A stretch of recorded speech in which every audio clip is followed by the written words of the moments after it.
I got involved with Songfest through my friend John Hall, who was a co-founder with Rosemary 12 years ago. And I had won the G. Schirmer American Art Song Competition and was in a book with, I think, 6 other composers. And so they brought me to Songfest so we could actually play that book of songs and talk about New American Art Song, which was part of Songfest then, but not as big a part. And in recent years, it's become a very, very big part. That was about 10 years ago, and then I came back for the first time as a resident artist for a longer period, this is my 3rd year in a row.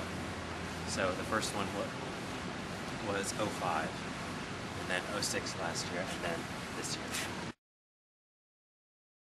You know, Songfest is a really remarkable program for many reasons, but it's also, I think especially because there are a lot of summer programs for young singers, but there are very few that really focus on song.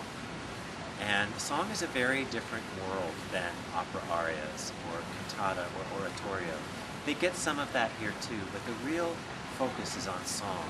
And what they get in songs that they won't get elsewhere is that sense of intimacy and personality that, you know, you're bare naked on the stage when you're singing a song recital. It's really about who you are as an artist and as an individual. And any blocks are going to show up, any conflicts are going to show up, and any reservations are going to show up. And what's great about Songfest is it explores many different kinds of song where the individual can find themselves in all of that.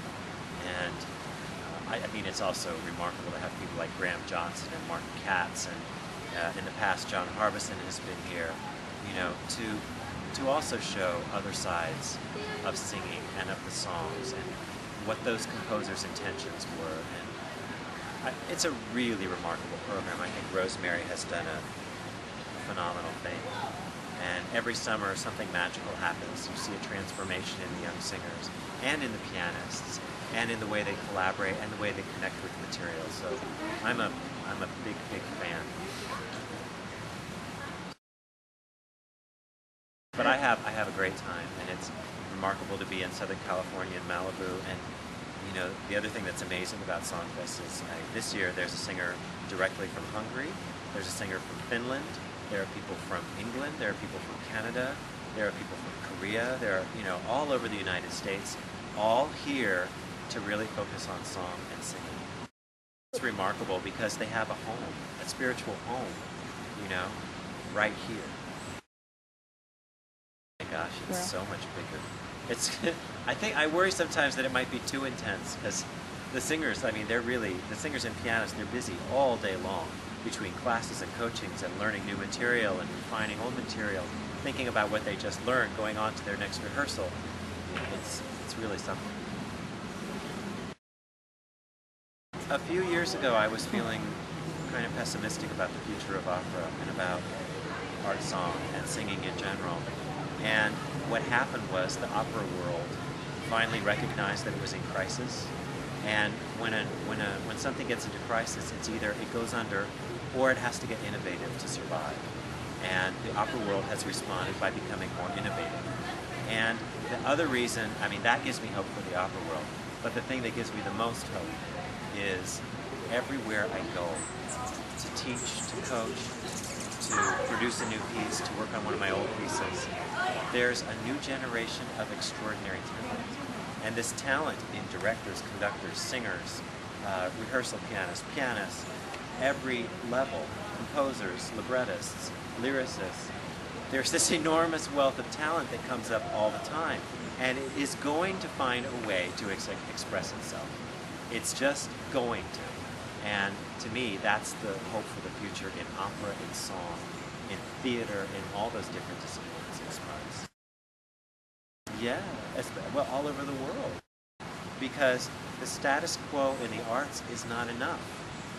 What happens is if things are status quo, it becomes a museum, it starts repeating itself, becomes predictable and boring.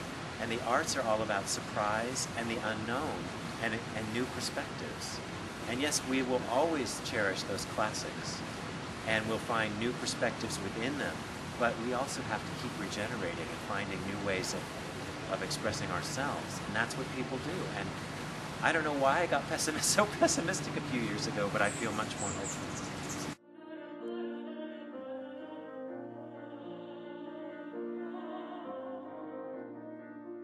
One of the things that I really strongly believe, when you're up on a stage, it's to show us your soul. That's why we take all the trouble to come and hear you sing, or come and hear you make music. It's because you have something inside of you that will connect with me, that allow me to explore something